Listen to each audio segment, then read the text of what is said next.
Hello అండి, అందరికీ నమస్తే. Welcome back to Raji my sweet home. నా డెలివరీ షార్ట్ వీడియో పోస్ట్ చేశాను కదా, సో మీ అందరికీ నచ్చింది. Thank you so much. ఈ వీడియోలో ఫుల్ వీడియో షేర్ చేస్తాను. ఇది నాకు ఒక మెమరబుల్గా ఉంటుంది అండ్ మీ అందరికీ నచ్చుతుందని అనుకుంటున్నాను. సో ఇదైతే ఇంకో 2-3 డేస్ ఉంది డెలివరీ అనగా తీసిన వీడియో అనమాట. మూమెంట్స్ అవి చాలా కరెక్ట్గా క్లియర్గా తెలుస్తున్నాయి.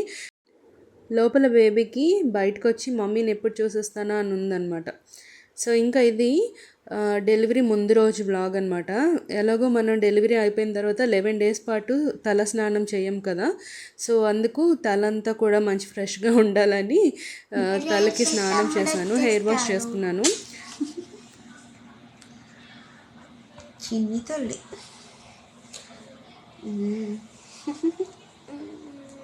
ఎప్పటి నుంచి వెయిట్ చేస్తున్నావు లక్కి? అప్పటి నుంచి వెయిట్ చేస్తా, చిన్నప్పటి నుంచి. చెల్లైనా తమ్ముడైనా పర్లేదా?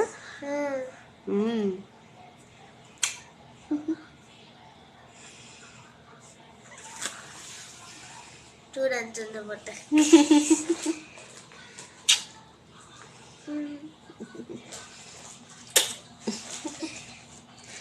చింతలు జలుబు చేసిండు కరెక్ట్ టైంకి, బుజ్జు బంగారానికి.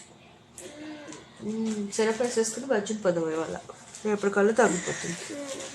రేపు తమ్ముడిని ఎత్తుకోవచ్చు కదా.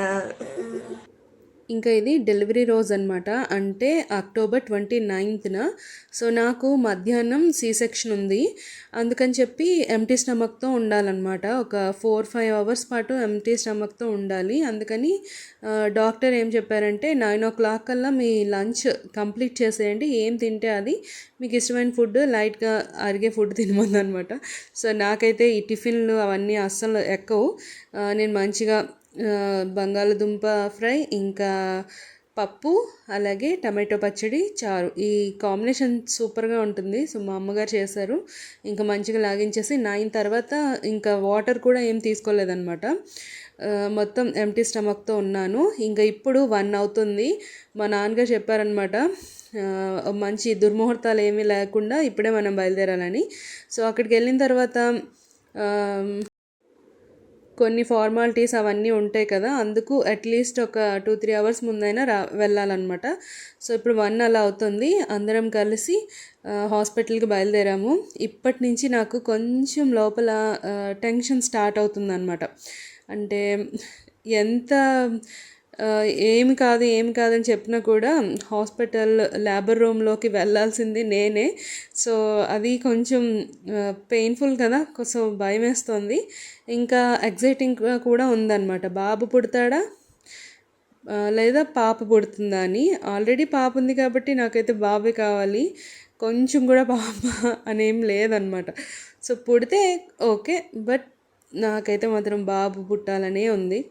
సో ఇక్కడైతే హాస్పిటల్కి వచ్చేసాము. మొత్తానికి మంచిగా దేవుడికి దండం పెట్టేసుకున్నాను, కృష్ణయ్యకి. ఇంకా తర్వాత హాస్పిటల్కి అయితే వచ్చేసాము. సో ఇది మా హాస్పిటల్ రూమ్ అనమాట. ఇంకా అత్తయ్య గారు, మావయ్య గారు వాళ్ళు తర్వాత వస్తారు. ఒక 1 అవర్లో వాళ్ళు కూడా వస్తున్నారనమాట. సో నా డెలివరీ టైం వచ్చేసి 3:30కి అలా లోపలికి తీసుకెళ్తున్నారు. సో ఈలోగా ముందు చేయాల్సినవన్నీ ఉంటాయి కదా, సో అవన్నీ కూడా అవుతున్నాయి అన్నమాట. ఇంకా ఇక్కడ నా బ్యాడ్ లక్ ఏంటంటే, అంతా బాగుంది అన్న టైంకి ఒక 3-4 డేస్ నుంచి ఫుల్ కాఫ్, ఇంకా కోల్డ్ అనమాట. సో ఇప్పుడు మనకి స్టిచెస్ పెయిన్ ఉన్నప్పుడు స్టిచెస్ వేసిన తర్వాత అస్సలు తుమ్మడం దగ్గడం చేయకూడదు కదా, తుమ్ములు దగ్గులు రాకూడదు. సో నాకైతే మాత్రం అది చాలా బ్యాడ్ సిచ్యువేషన్ అనమాట. 4 డేస్ నుంచి కోల్డ్ ఇంకా కాఫ్. ఆ పెయిన్స్ అయితే విపరీతమైన స్టిచెస్ పెయిన్ అయితే విపరీతంగా ఉందన్నమాట. ఆ నరకం ఎవ్వరు పడకూడదు నిజంగా. నేనైతే చాలా అనుభవించాను. అది ఒక్కటి తప్పించి మిగతా అంతా ఓకే అనిపించింది. అలాగే మన స్టామినా కూడా ఫస్ట్ కిడ్కి ఉన్నంత బాగా సెకండ్ వాళ్ళకి ఉండదనిపిస్తుంది నాకైతే. మరి నాకు ఏజ్ గ్యాప్ రావడం వల్ల ఏమో నాకైతే అలాగే అనిపిస్తుంది. ఇంకా ఇక్కడైతే డాక్టర్కి చెప్తే నిబులైజర్ పెడుతున్నారనమాట. అస్సలు ఈ టైంలో మీకు తుమ్ములు దగ్గులు అవేం రాకూడదు అయ్యో అని చెప్పేసి అప్పటికప్పుడు తీసుకొచ్చి నిబులైజేషన్ అదంతా పెడుతున్నారు. బట్ కొంచెం కంట్రోల్ అయింది, కానీ చాలా ఘోరంగా ఉందన్నమాట దగ్గు వచ్చేటప్పుడు అయితే మాత్రం. సో ఇంకా నాకైతే ఫార్మాలిటీస్ అన్నీ పూర్తి చేశారు, సైన్ కూడా పెట్టించుకున్నారు, ఇంకా బ్యాడ్జెస్ అది కూడా పెట్టేశారనమాట. ఇంకా అందరూ కూడా సెండ్ ఆఫ్ ఇస్తున్నారు, ఏం ప్రాబ్లం లేదు, భయపడకు అని చెప్పి. నా బాధ అంతా కూడా లక్కీ గురించే. అంటే ఏదో జరిగిపోతుంది అని కాదు, కానీ నేను ఎక్కువగా ఆలోచించింది మాత్రం లక్కీ కోసమే. ఏదో అయిపోతుందని కాదు, కానీ లోపలికి వెళ్తున్నప్పుడు కూడా లక్కీని చూస్తే నాకు బాగా ఏడుపు వచ్చేసింది. ఎందుకంటే ఒక అమ్మకే తెలుస్తుంది ఆ పెయిన్ అనేది. మామూలుగా లోపల ఏమీ జరగదు, ఒకవేళ జరిగితే కనుక మన పిల్లలకి చూసుకునే వాళ్ళు ఎవరు ఉంటారా అన్న ఆలోచన వచ్చేసింది అనమాట. అందరూ బాగానే చూసుకుంటారు, కానీ నాకు ఎందుకో ఒకసారిగా భయం వేసి ఏడుపు వచ్చేసింది. అలాగే సెకండ్ వాళ్ళు పుట్టిన తర్వాత ఫస్ట్ వాళ్ళ మీద అంత ఎఫెక్షన్ పెట్టలేము, నాకైతే మాత్రం అర్థమవుతుంది. అది అర్థం చేసుకుంటోంది, కానీ నాకే ఎక్కడో లోపల ఇంకా బాధగా అనిపిస్తూ ఉంటుంది అనమాట ఒక్కొక్కసారి లక్కీని చూస్తుంటే. ఆల్మోస్ట్ నేను బాగానే పట్టించుకుంటాను, కానీ కొన్ని విషయాల్లో తను అప్పుడప్పుడు ఫీల్ అవుతూ ఉంటుంది అనమాట. ఎక్కువగా అయితే ఏం కాదు, ఎందుకంటే ఏజ్ గ్యాప్ ఉంది, తను అర్థం చేసుకుంటుంది, కానీ ఎక్కడో ఒక చిన్న పెయిన్ అనమాట, నాకు అలా అనిపిస్తుంది.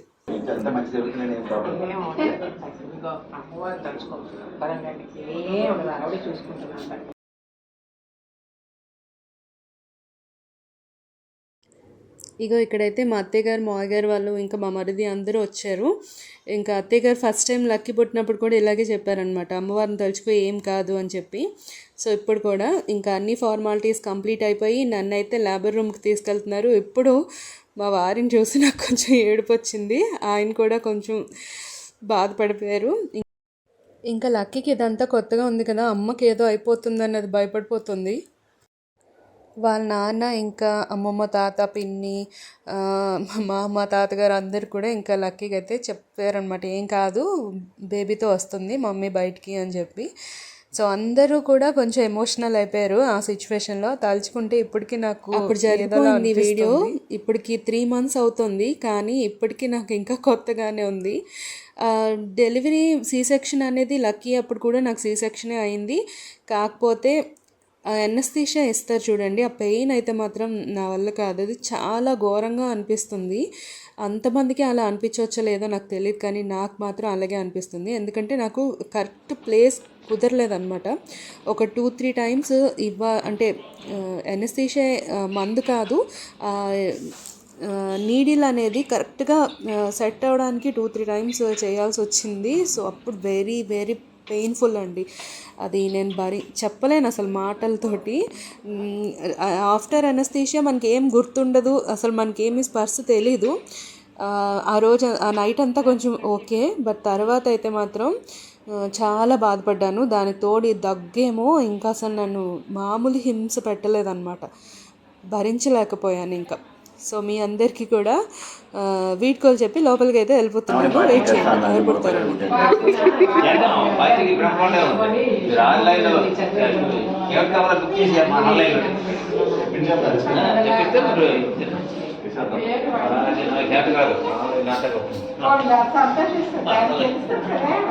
ఏది లక్కీ?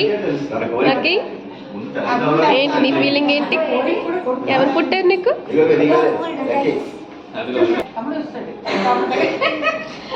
చెప్పు మళ్ళీ, ఎవరు పుట్టారు? ఎవరు? హ్యాపీయా?